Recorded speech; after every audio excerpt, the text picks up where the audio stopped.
Vous avez peut-être entendu, donc nous sommes enregistrés puisque beaucoup de gens regardent les replays en fait des vidéos.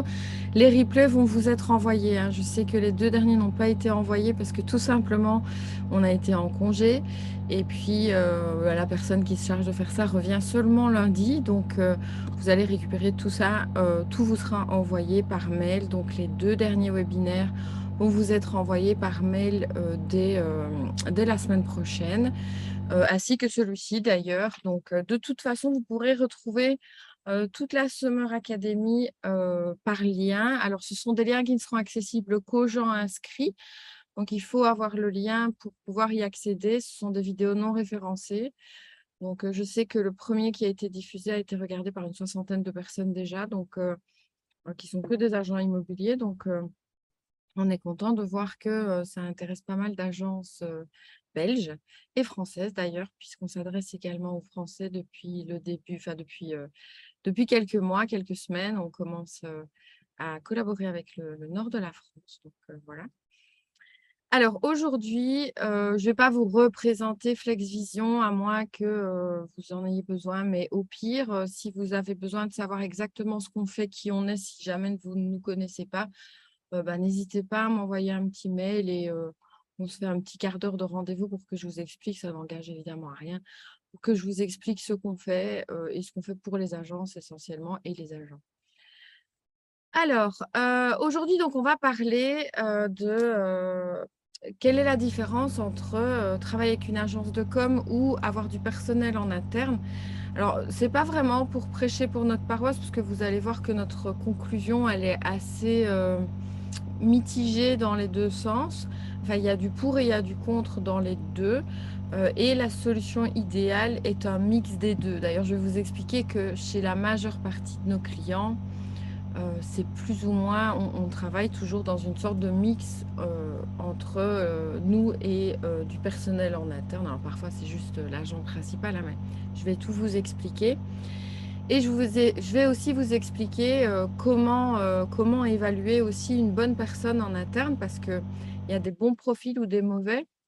On collabore avec beaucoup disons, chargés de communication et parfois, bah, force est de constater qu'ils ne sont pas formés pour ou qu'ils ne comprennent pas totalement ce qu'on fait ou ce qu'ils devraient faire. Donc voilà. Alors, on va essayer d'être aussi clair que possible.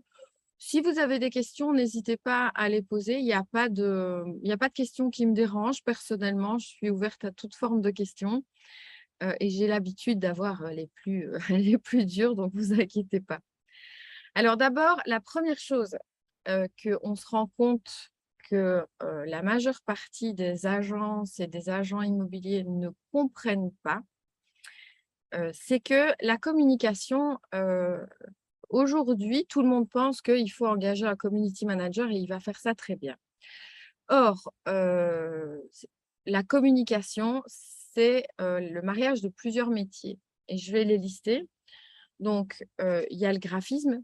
Donc, si possible, il faut qu'il soit spécialisé en digital, hein. Ça nous arrive d'engager un graphiste qui n'est pas spécialisé en digital et qui est spécialisé en print, et on doit le former pendant à peu près 6 mois pour qu'il soit adapté au graphisme digital. Pourquoi? Parce qu'il y a des formats à respecter, et cetera, que tous les graphistes ne connaissent pas forcément. Alors, il faut aussi quelqu'un qui s'y connaisse. Alors là, généralement, c'est un seul profil, en vidéo, en photo et en retouche, bah, parce que c'est absolument nécessaire pour faire des montages vidéo intéressants, et cetera. Et il faut quelqu'un de bon là-dedans. Nous, on voit très régulièrement des agences qui diffusent des vidéos d'une qualité exécrable. Il faut vous dire qu'on est dans un monde où l'image est hyper vitale et que bah, ça ne pardonne pas en fait.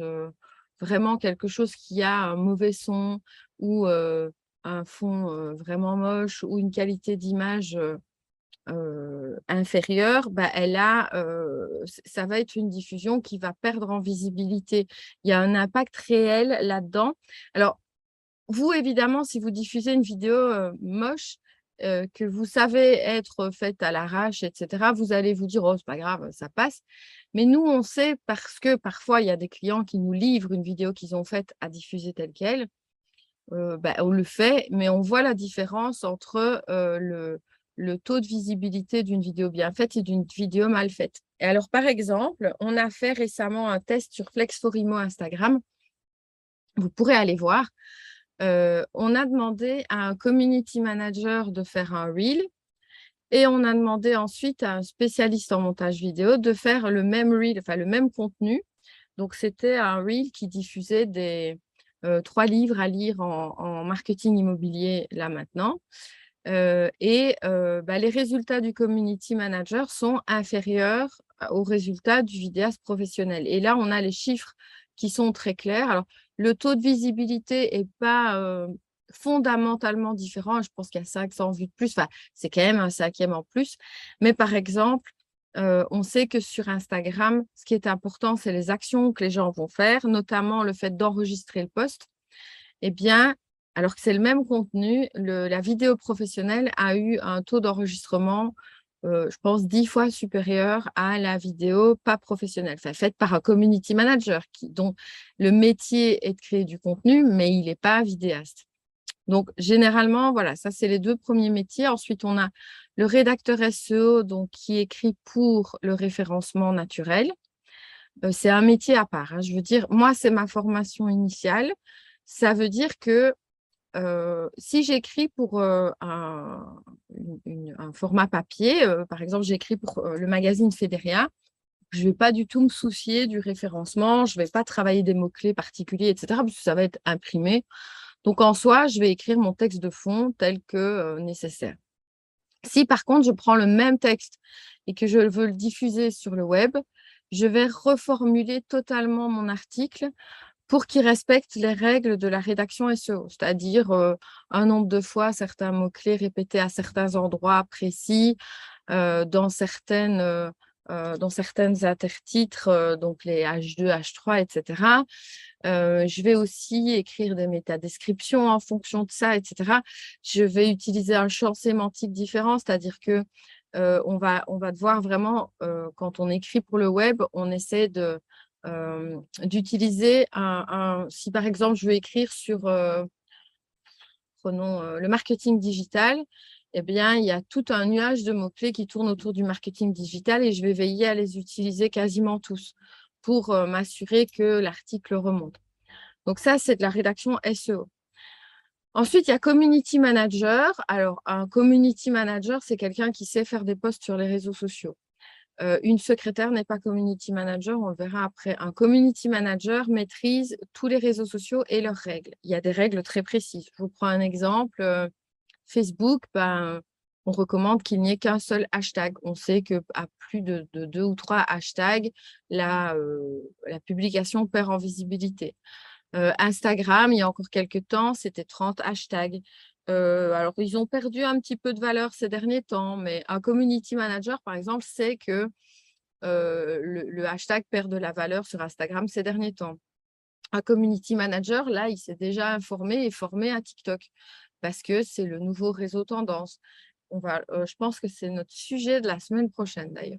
Je sais qu'il y en a beaucoup qui l'attendent, celui-là.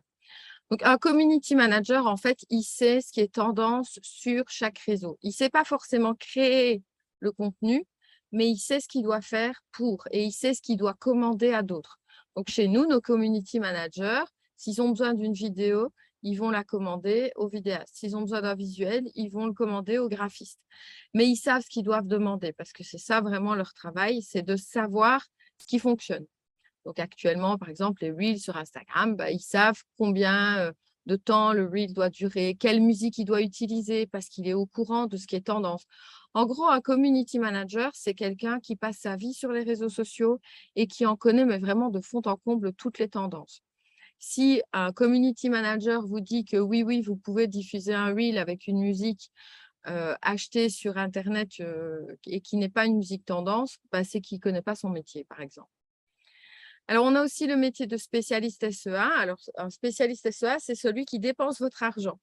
Je m'explique, c'est, par exemple, vous avez un budget d'achat de 1 000 € sur Facebook, c'est celui qui va l'utiliser le mieux possible. Alors comment c'est un vrai métier, hein, et c'est certainement le métier un des métiers les plus pointus aujourd'hui. Je vous prends un exemple, je travaille dans les réseaux sociaux, et dans le marketing digital depuis, oh, des années. Je dirais, allez, au moins 12 ou 13 ans. Avant, j'arrivais encore plus ou moins à faire une campagne. Aujourd'hui, ça s'est tellement complexifié que je suis incapable même, d'aller vraiment, vérifier des résultats d'une campagne. Si on ne me l'explique pas, si le spécialiste SEA ne me l'explique pas, je ne comprends plus très bien ce que je vois parce que c'est devenu vraiment très, très pointu et que le business manager de Facebook est devenu mais hyper compliqué et pourtant c'est vraiment, c'est ma passion moi tout ça. Donc aujourd'hui, je suis par exemple si on voulait m'engager, si l'un d'entre vous voulait m'engager pour gérer la communication de son agence, je serais obligée de lui dire: «Je ne suis pas capable de lancer correctement une campagne». Je le sais, je me suis déjà essayée pour, des projets personnels, je n'en suis pas capable. Alors, le spécialiste SEO technique, là non plus, pas capable. Je vous explique ce que c'est. C'est un programmeur, en fait, le spécialiste SEO technique, qui est capable, lui, d'améliorer un site web pour qu'il soit meilleur en référencement. C'est pas du tout la même personne que le rédacteur SEO, mais pas du tout, du tout, du tout. Donc, autant je suis capable d'écrire un article pour qu'il soit pointu au niveau du référencement, autant je suis absolument incapable d'améliorer la vitesse d'un site web, ou d'améliorer la lecture pour les robots, Google. Je connais la théorie, mais je suis incapable de l'appliquer. Alors ensuite, on a, les programmeurs front-end. Alors les programmeurs front-end, c'est quand on fait un développement de site web, c'est ceux qui vont animer, par exemple. Enfin, c'est ceux qui vont s'occuper de l'aspect visuel de votre site web et de ce qui se passe quand on clique là, bah, il y a un flou qui se fait ou des trucs comme ça. L'UX designer, c'est un designer, donc un graphiste si vous voulez, mais qui est spécialisé dans le parcours client et donc qui va se demander si les boutons sont assez grands, est-ce que ça fonctionne bien sur mobile, est-ce qu'un client va trouver facilement comment fermer la page et accéder à une autre, etc. C'est une spécialité assez pointue aussi. Le programmeur back-end, alors ça, c'est vraiment les programmeurs du contenu interne d'un site web. Généralement, c'est des gens à lunettes. Donc, c'est une image un peu réductrice, mais sont des gens, sont des fous de maths, quoi. Et donc, vous vous doutez bien que vous ne pouvez pas demander à un programmeur back-end de faire de la rédaction. Ils ne sont pas du tout dans le même esprit. Le data scientist, bon, chez nous, c'est souvent couplé avec le spécialiste SEA. Ça, c'est quelqu'un qui va relever, collecter toutes les données chiffrées et nous dire comment améliorer la chose, comment améliorer les résultats. Il va regarder tous les résultats de la communication d'un client et il va nous dire, OK, ça sert à rien, ça sert à quelque chose, ça a l'air de servir à rien, mais en réalité, ça provoque ça, etc. C'est quelqu'un qui est énormément dans Google Analytics et dans toute la famille Google au niveau des analyses. Un growth hacker, c'est quelqu'un qui va travailler donc à contourner un petit peu les règles, ou en tout cas à utiliser les algorithmes en sa faveur. C'est quelqu'un généralement qui maîtrise les algorithmes à fond. Ça, en gros, c'est toute l'équipe qui devrait travailler sur un projet de communication. Donc, vous vous doutez bien qu'une seule personne ne va pas pouvoir regrouper toutes ces compétences-là. Je vous le dis, autant je pense être quelqu'un de pertinent au niveau de la communication, autant si un de mes clients me disait: «Ah, je t'engage, viens gérer mes réseaux sociaux», il y a toute une partie de choses que je ne me targuerai pas de savoir faire. Et je m'explique, je vous explique aussi pourquoi. Et pourquoi vous trouveriez des gens qui vous diraient: «Oui, oui, je viens». Quelqu'un qui ne comprend pas quelque chose, il a parfois l'impression qu'il en est capable. Or, souvent, eh ben, le fait de ne pas comprendre comment ça marche fait que vous êtes encore plus dangereux. C'est quelqu'un que vous allez engager, par exemple, quelqu'un qui sort des études et qui vous dit: «Ouais, mais moi, je sais faire ça» et cetera. Et puis, en fait, il va venir et en réalité, il aura même pas conscience que ce qu'il fait est fait de travers. Or, quelqu'un qui a de plus en plus de connaissances, bah, il est conscient qu'il ne sait pas, parce qu'il voit où sont les zones d'ombre et où sont les complexités. Or, malheureusement, la plupart du temps, quand vous engagez quelqu'un, bah, ça va être, quelqu'un qui a fait marketing, et qui se débrouille avec une partie des réseaux sociaux. Alors, souvent, ce que vous allez trouver, c'est quelqu'un qui a un ou 2 de ces éléments.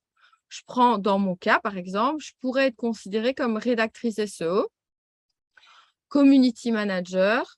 Je suis une vraie quiche en graphisme, en vidéo, en photo, en retouche. En retouche, pas encore, mais je triche et j'utilise des logiciels, qui font à moitié le boulot, mais c'est vrai que quand je compare avec des professionnels, je ne suis pas à la hauteur. Mais donc j'ai ces 2 qualités-là. Ça, je suis mauvaise, ça, je suis mauvaise, ça, incapable, incapable, incapable. Data scientist, je suis pas mauvaise pour analyser globalement les résultats et encore, il y a des endroits où j'ai des failles et ça, j'ai des bases. Mais donc concrètement, si quelqu'un m'engageait pour gérer sa communication en attendant de moi tout ça, je ferais ça avec Canva, mais je suis nulle. Même avec Canva, je veux dire, je suis capable de faire vraiment quelque chose de très, très moche. Même si j'ai un modèle qui est très beau de base, j'arrive à en faire un truc moche et chaque fois, j'essaye d'apprendre parce que j'aimerais aussi, ça m'intéresse et ça me plaît pour mes activités, disons de hobby. J'aimerais bien pour mes réseaux sociaux réussir à faire de chouettes graphismes et cetera, mais j'ai beau essayer, j'y arrive pas. Vidéo, je suis capable de faire des trucs à moitié, mais à moitié quoi, vraiment à moitié.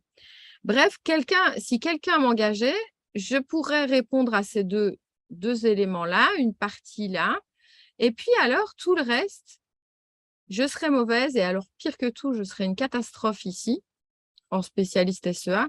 Ce qui veut dire que, pour moi, c'est un des rôles les plus importants. Ce qui veut dire que si je crée du très bon contenu avec des super articles, et cetera, je serais incapable d'en faire la promotion. Je serais vraiment incapable de, faire la pub et que ça rapporte des résultats. Et j'y passerai en plus un temps fou, hein, pour vous dire, nos 2 spécialistes SEA sont en congé là. Oui, ils ont pris congé ensemble, c'est une erreur de ma part,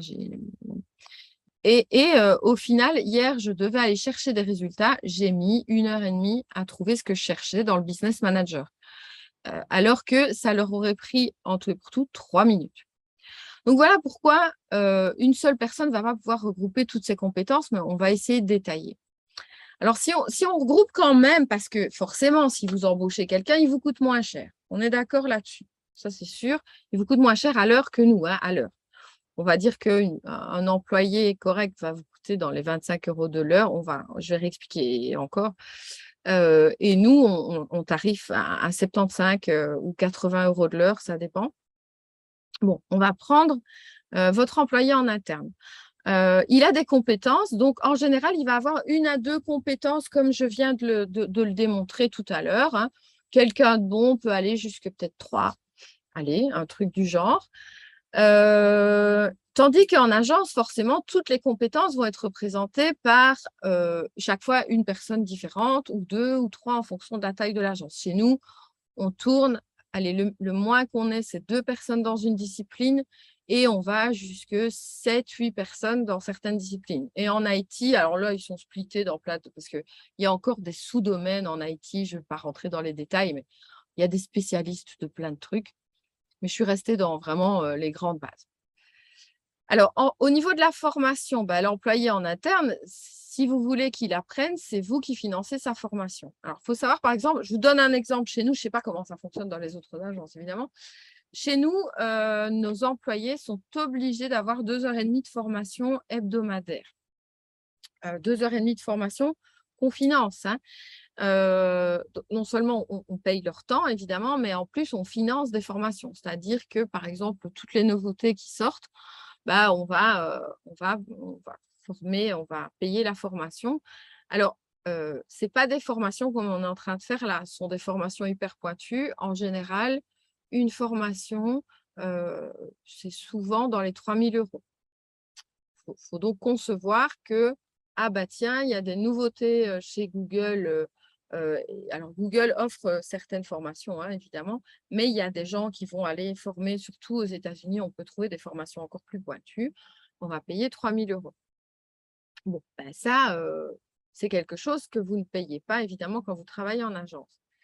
Alors, quand vous allez demander d'évaluer les résultats de ce que votre employé fait, le problème, c'est que souvent, ils ne maîtrisent pas les outils statistiques parce qu'ils ne maîtrisent pas très bien Google Analytics, ils ne maîtrisent pas forcément très bien le business manager. Et comme je vous dis hier, moi, j'étais incapable d'aller chercher les résultats d'une campagne.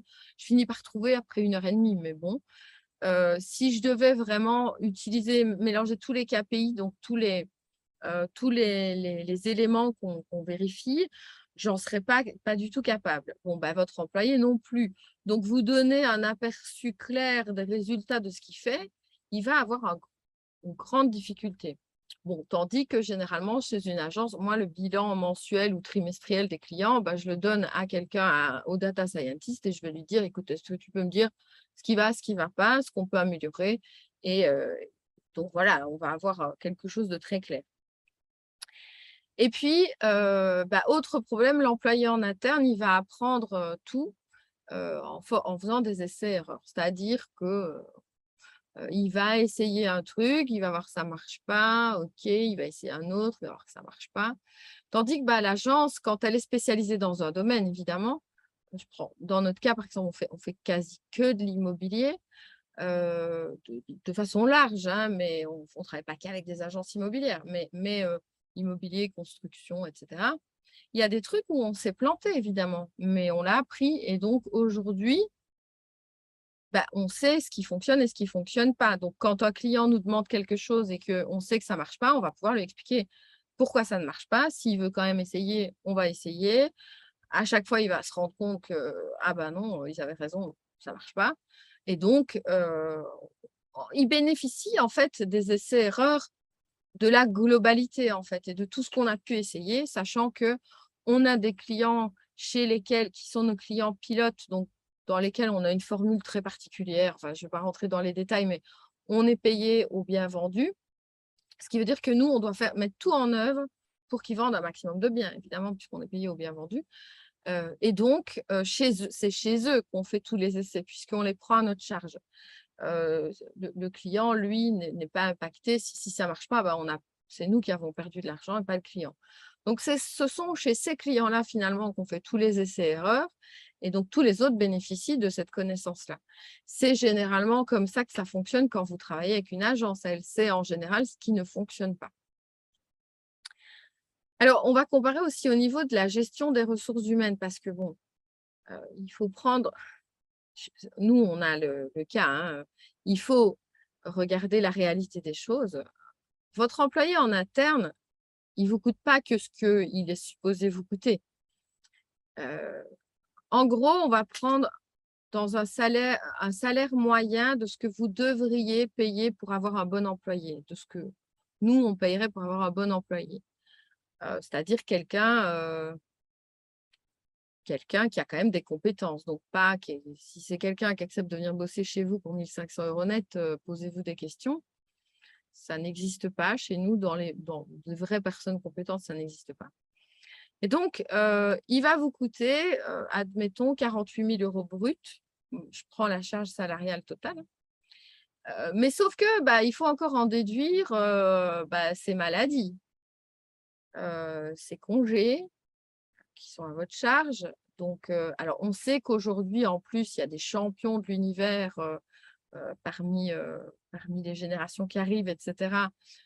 Ou alors, on peut tomber sur quelqu'un qui a la maladie, une maladite chronique et qui est absent très régulièrement une semaine et qui vous coûte un bras, donc. Ou bien quelqu'un qui se met en maladie pendant 1 mois, puis qui prolonge. Hein, on connaît tous le burn-out, pour se barrer ensuite. Donc, bon, ça, c'est à votre charge, c'est votre risque. Si vous travaillez avec une agence, bah, le travail, il doit être assumé. On a, hein, nous aussi, des gens qui ont des maladies chroniques ou qui se barrent du jour au lendemain en burn-out ou pseudo-burn-out pendant 55 ans. On a tous ça. Il n'y a plus aucun milieu où ça n'existe pas. Vous le savez sans doute. Je sais que chaque fois que je parle avec des patrons d'agence, ils me disent bah oui, on a le même problème.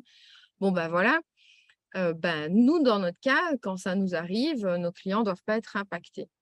On ne facture pas plus cher et malheureusement, on doit assumer cet impact-là. Comme vous devez l'assumer finalement pour vos clients, hein. Alors, la rotation de personnel est à votre charge, c'est-à-dire que vous avez quelqu'un qui vous a fait le coup, là, il s'en va, votre responsable de communication part, vous devez en changer tous les 6 mois. On a des clients chez qui c'est le cas, hein, on a une rotation de points de contact, de personnes de contact qui est hallucinante et à chaque fois, formation. Il faut reformer cette personne-là, ça a un coût. Bon, ici, encore une fois, dans une agence, vous ne le ressentez pas.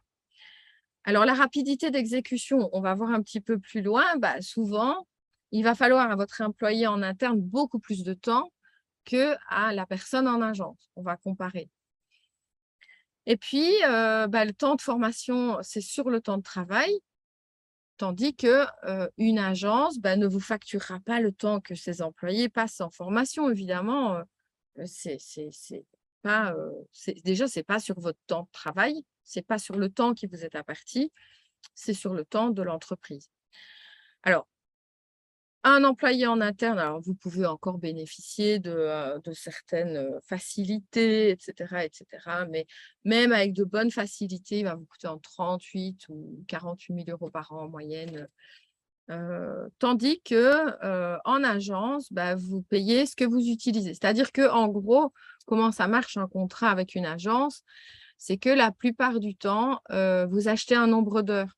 On estime le nombre d'heures nécessaires pour faire ce dont vous avez besoin et vous payez ce nombre d'heures. Donc, c'est lié à un devis lié à du temps. Sauf que vous ne payez pas la machine à café. C'est-à-dire, c'est mon expression, mais votre employé, quand il va se promener à la machine à café, puis il croise Simone et il discute pendant 20 minutes, et puis finalement, il va chercher les sandwichs pour tout le monde et puis sur le retour, il croise une cousine, il s'arrête, etc. Ça, c'est à votre charge. Chez nous, par exemple, donc comment ça fonctionne chez nous? Les gens qui travaillent sur votre dossier, ils doivent se loguer. Ils ont qu'un temps qui est vraiment bien calculé. Donc, ils vont se loguer sur votre temps et quand ils vont à la machine à café, ils coupent le temps et ça ne se décompte plus de votre temps. Donc, c'est précis et vous ne payez pas tout cet impact-là. Ce qui veut dire donc techniquement, quand on dit qu'une agence est chère, finalement, il faut voir. Et donc, je me suis amusée à faire un petit peu le calcul en prenant un exemple concret. Donc, vous demandez à votre community manager, qui est souvent aussi une administrative, pardon, ou un secrétaire, et vous lui dites, je veux bien lancer une campagne comme machin que j'ai vu qui lançait une campagne. Alors, qu'est-ce que cette personne va faire? Elle va d'abord essayer de voir ce que fait le concurrent. Ah, ok, d'accord, il a fait ça. Il va essayer de comprendre un petit peu comment le concurrent l'a fait, et puis il va créer le visuel. Alors, soit vous avez pris un graphiste, il va le faire avec des outils de graphisme, soit il va le faire dans Canva. Je vous l'ai dit, moi, j'aurais honte de vous montrer ce que je suis capable de faire dans Canva. À moi de prendre un truc déjà tout fait et donc d'avoir la même chose que quelqu'un d'autre. Dès que j'essaye d'apporter des modifications pour remettre, pour remettre au goût du jour de la charte, par exemple, et donc, par exemple, je le fais parfois pour Flexforimo. Si vous voyez des trucs moches, c'est moi. J'ai bien les bonnes polices, les bonnes couleurs, mais j'essaye de déplacer des éléments et à la fin, je ne comprends pas pourquoi, mais c'est très laid. Et je n'y arrive pas. Quand c'est joli, c'est que j'ai demandé à un graphiste. Quand c'est moche, c'est moi qui l'ai fait. Désolée. Bon, voilà, c'est toujours comme ça, c'est le cordonnier le plus mal chaussé, j'en suis consciente. Et puis après, nos graphistes, ils sont dédiés à nos clients. Donc, voilà.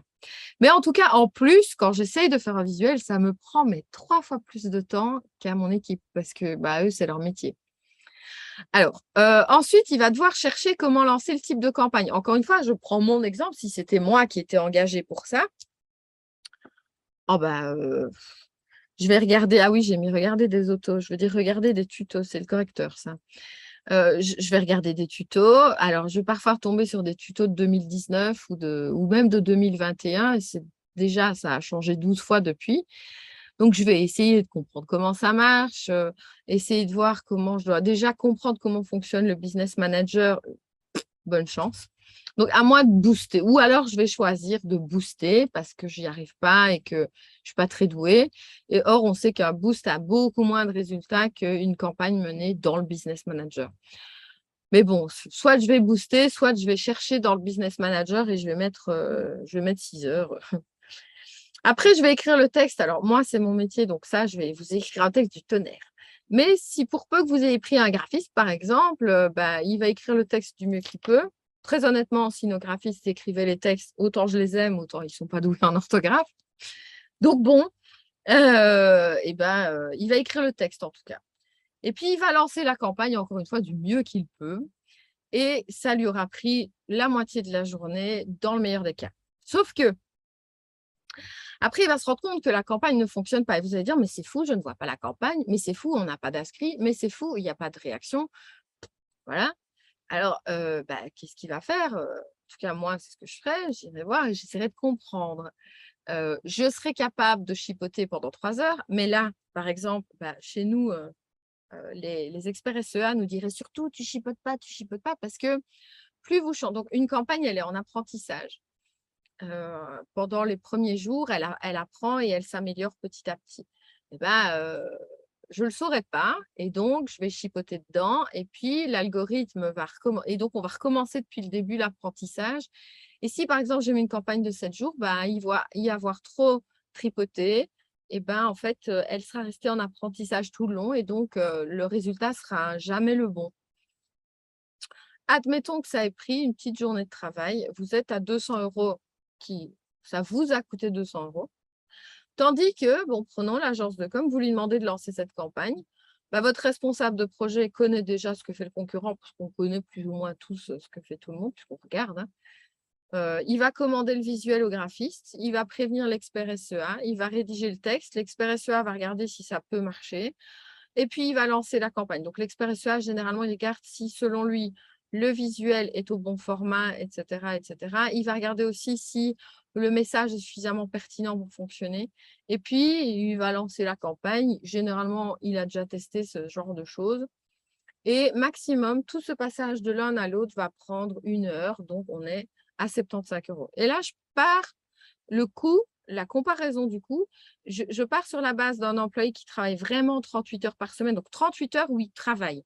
Donc, pendant ces 38 heures, il ne va pas faire pipi, il ne va pas à la machine à café, il ne discute pas d'autres choses, etc. Parce que nous, quand on travaille sur un sujet, on ne fait que ça. Donc, si on veut discuter de comment vont les enfants de l'un ou de l'autre, généralement, on est sur pause ou on est sur un truc FlexVision, quoi. Puisque de toute façon, on sait très bien qu'on garde notre temps au maximum pour que ce soit bien fait.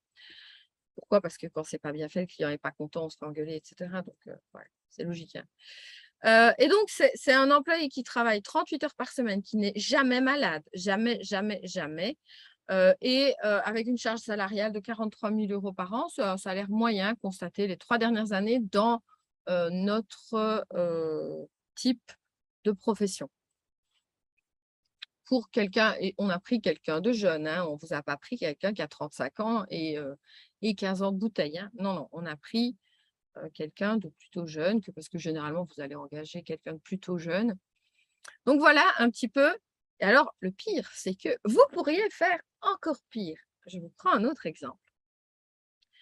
Vous allez demander à un sous-traitant, mais qui travaille en solo. Vous savez, ces gens qui ont une agence, mais qui sont tout seuls. Ils sont tout seuls. Alors, c'est généralement un graphiste qui s'est lancé ou c'est un community manager qui se sert de Canva pour faire ses visuels et qui s'y connaît un petit peu plus ou moins en SEA. Ça arrive très souvent. Il y a plein d'agences comme ça qui ne sont pas réellement des agences. Hein. C'est en réalité un sous-traitant tout seul. Alors, généralement, il coûte moins cher de l'heure. Hein. On est aux alentours de 40 € de l'heure. C'est souvent pour ça qu'on se tourne vers ce type de personnes. D'ailleurs, vous pourrez, si vous êtes un peu pointu au niveau, soit vous allez le voir dans non, vous allez peut-être pas, si c'est un graphiste, vous n'allez pas le remarquer, à moins qu'il soit, que le rédactionnel, que vous soyez très bon en rédactionnel et que vous sachiez le remarquer. Mais généralement, un graphiste, ça se voit moins, par exemple. Mais si c'est un community manager, il y a moyen de le voir avec des visuels. Nous, on reconnaît généralement ce genre de personnes. Alors, qu'est-ce qu'il va faire ce fameux sous-traitant? Imaginons pour peu qu'il ne soit pas spécialisé en immobilier, il va d'abord devoir comprendre ce que vous demandez et donc ce que fait le concurrent. Par exemple, nous, on rencontre très souvent des sous-traitants qui ne savent pas que les agents immobiliers cherchent avant tout des vendeurs et qui pensent vraiment que le travail, c'est de vendre les biens. Alors qu'on sait tous qu'en communication, ce que vous voulez, c'est des vendeurs, c'est pas des acheteurs, hein. Enfin, ça viendra peut-être un jour quand le marché est quand même un peu en train d'évoluer, on verra, mais c'est pas encore pour tout de suite. Donc il va d'abord devoir comprendre ce que fait le concurrent et il va créer le visuel et là, je pars de l'idée que c'est sa spécialité, OK? Et puis ensuite, il va devoir chercher comment lancer ce type de campagne. Encore une fois, regarder des tutos. J'ai fait un copier-coller, hein, vous remarquez. Et il va devoir aussi lire des méthodes. Même s'il connaît bien le business manager, croyez-moi que pour recopier quelque chose, c'est pas si facile.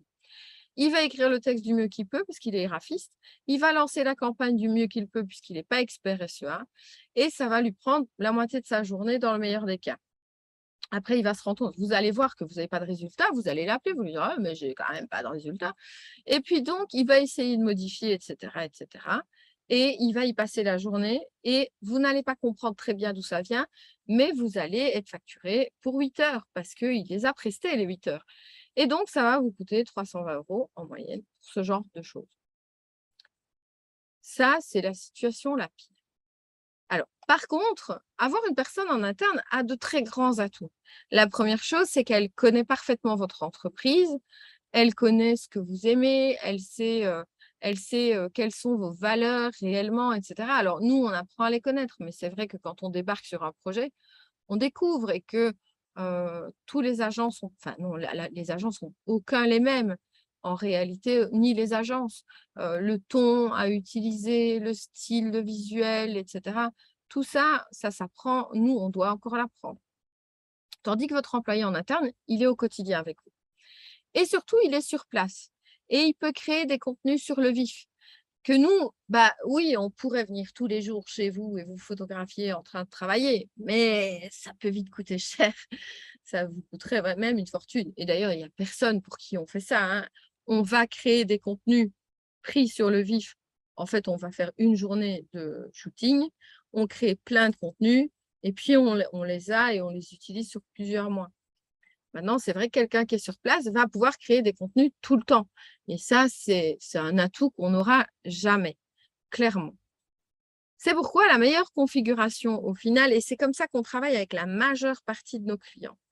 Généralement, il y a un employé en interne et c'est souvent une secrétaire, hein. Les 3 quarts du temps, c'est un ou une secrétaire ou ouais, non, vraiment les 3 quarts du temps, c'est un ou une secrétaire ou alors quand on travaille avec une petite agence où il y a que finalement l'agent.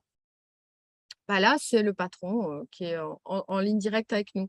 Ou une petite agence où il y a que 2-3 personnes, bah, c'est le patron qui est en ligne directe avec nous quand il y a pas de secrétariat et on va travailler en collaboration interne avec le patron et donc soit l'employé en interne, secrétaire et cetera, mais c'est cette personne qui va collaborer avec nous et qui va donc, bah, allez, par exemple, si je vous prends une agence où il y a 8-9 personnes, si le patron heu, doit bosser avec nous au quotidien, il n'a pas le temps. Il aura clairement pas le temps. Donc, par exemple, on va lui envoyer un visuel pour validation, il va nous dire: «Ah mais j'aimerais mieux une autre couleur». On va lui renvoyer une autre couleur, puis lui, il est parti sur autre chose, il a plus le temps et il va nous répondre dans 3 jours. Bah, donc là, on n'est pas réactif parce qu'il a pas le temps de l'être. Donc, ce qu'on va avoir souvent dans ces cas-là, c'est, un ou une secrétaire, qui va être en contact avec nous et qui va valider pour le patron. S'il veut vraiment la validation du patron, il va lui montrer sur son petit téléphone, par exemple. Donc voilà. Alors, c'est même une configuration qui est meilleure qu'une équipe marketing en interne, parce que évidemment, sinon, il y a l'autre solution qui serait, si vous en avez la possibilité, bah, d'avoir 7-8 personnes qui travaillent avec vous. Donc je veux dire d'avoir dans votre agence tout ça. Il y a des groupes qui ont ça, on parle de groupes, hein, dans ce cas-là. Mais encore, on travaille nous beaucoup avec beaucoup de groupes qui ne se permettent pas d'avoir une telle équipe en interne et qui vont nous dédier une partie des éléments.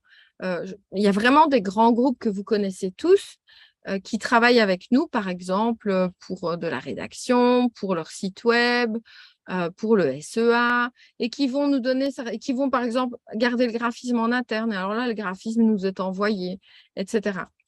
Alors, pourquoi c'est quand même mieux, malgré tout, de garder une personne en interne plutôt qu'une équipe marketing en interne? Parce que le constat qu'on fait quand il y a un groupe qui travaille avec une équipe marketing en interne, c'est que, en gros, cette équipe en interne, elle n'a la vision que d'un seul projet, ce qui est une qualité quelque part, parce qu'elle est focus sur un seul projet. Mais le défaut, c'est qu'elle n'a aussi que la vision d'un seul projet. C'est-à-dire que souvent, cette équipe en interne, elle va un peu perdre de vue le marché de façon générale. Elle va plus trop regarder ce qui se fait ailleurs parce qu'elle va être focus sur son truc. Alors que l'agence de marketing, elle a la vision de tout ce qui se fait ailleurs et de même dans d'autres domaines. Et donc, elle va pouvoir proposer de nouvelles idées que l'équipe marketing en interne va souvent perdre de vue. Et puis en plus, souvent, une équipe marketing en interne, très vite, on ne sait pas pourquoi, ça devient une sorte de gros paquebot. Vous savez, un gros paquebot, c'est difficile à manœuvrer. Et donc, quand ils veulent lancer un projet, souvent, ça prend des mois. Nous, on est souvent consultés pour des projets et on voit, des fois, on se dit que le projet a été abandonné, mais non, il ressort 6-7 mois plus tard parce qu'ils ont mis 6-7 mois à élaborer des stratégies, à réfléchir, etc., etc.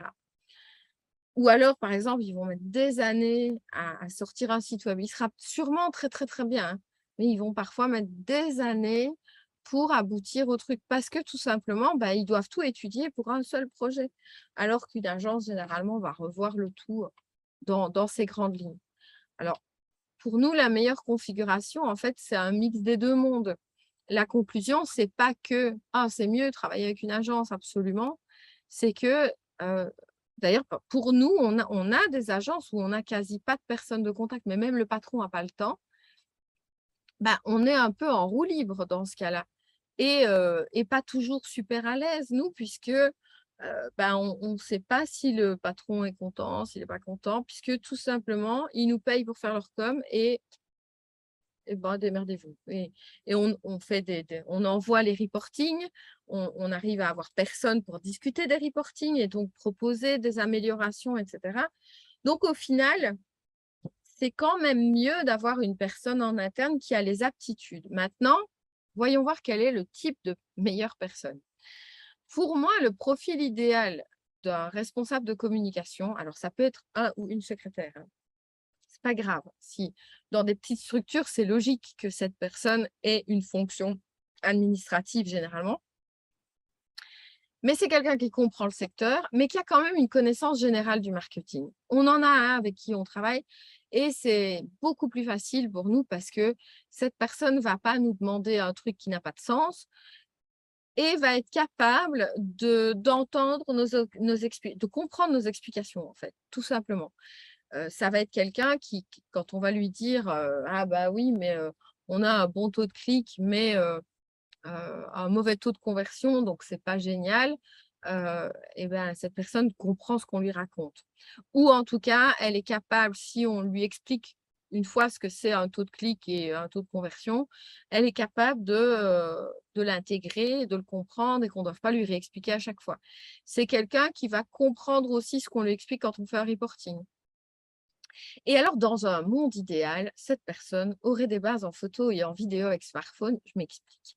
Même si vous avez des professionnels qui se chargent de faire vos photos et vidéos de bien, nous, ce qu'on adore, c'est quand un client nous envoie plein de contenu au quotidien. On a des clients qui nous envoient au quotidien, alors je ne mens pas, hein, sur WhatsApp, j'ai des clients, j'ai un groupe de clients qui m'envoient, je ne mens vraiment pas, je tiens vraiment à vous le prouver, qui vont nous envoyer plein de trucs. Ah bah flûte, je peux pas vous le montrer.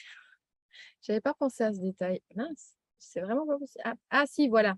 Qui vont nous envoyer en fait, voilà, j'ai trouvé la solution, plein de contenus au quotidien. Et nous, par contre, ces contenus-là, on va les améliorer. et on va les mettre dans des stories, on va les mettre dans des posts, on va les personnaliser aux couleurs du client, on va faire quelque chose hors de ça. Et si en plus ici, c'est tous les agents dans un seul groupe qui nous envoient plein de contenu au quotidien. Mais si en plus vous avez quelqu'un qui se débrouille un petit peu pour faire quelques petites vidéos un peu de bonne qualité avec son téléphone, c'est Bizance parce qu'alors là, on pourrait ensuite filer tout ça à notre monteur qui en ferait des super reels. Ça, on a très peu, hein. Mais pourquoi pas y arriver un jour.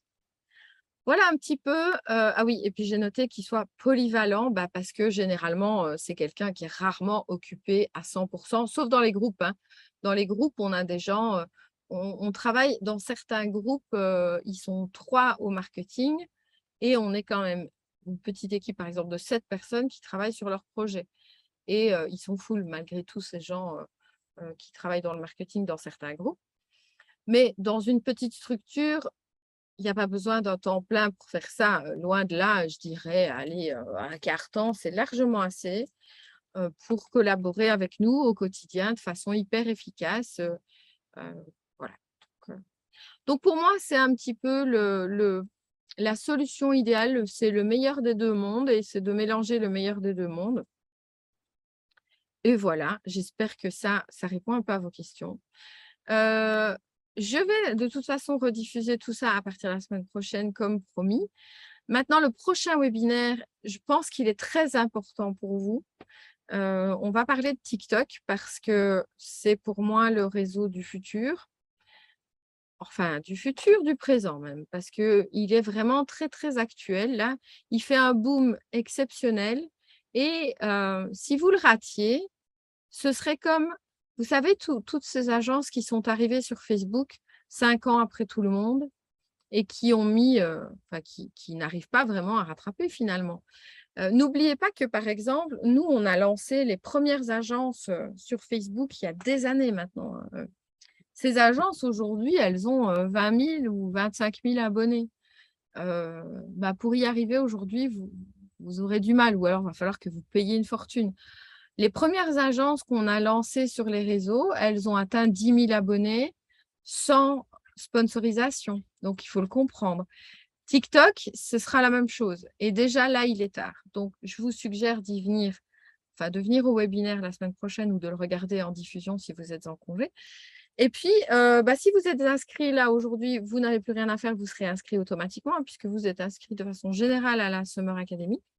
Si vous avez des questions, encore une fois, vous pouvez écrire à info@flexvision.be ou directement à moi, à CC, donc comme Christelle Charlier, @flexvision.be. C'est Flexvision, pas Flexivision. Si vous avez une question, je pense pas que j'en ai vu, donc normalement, c'est que tout était clair. Eh bien, c'est parfait, tant mieux. Heu, Bah, je vous propose de vous retrouver mercredi prochain.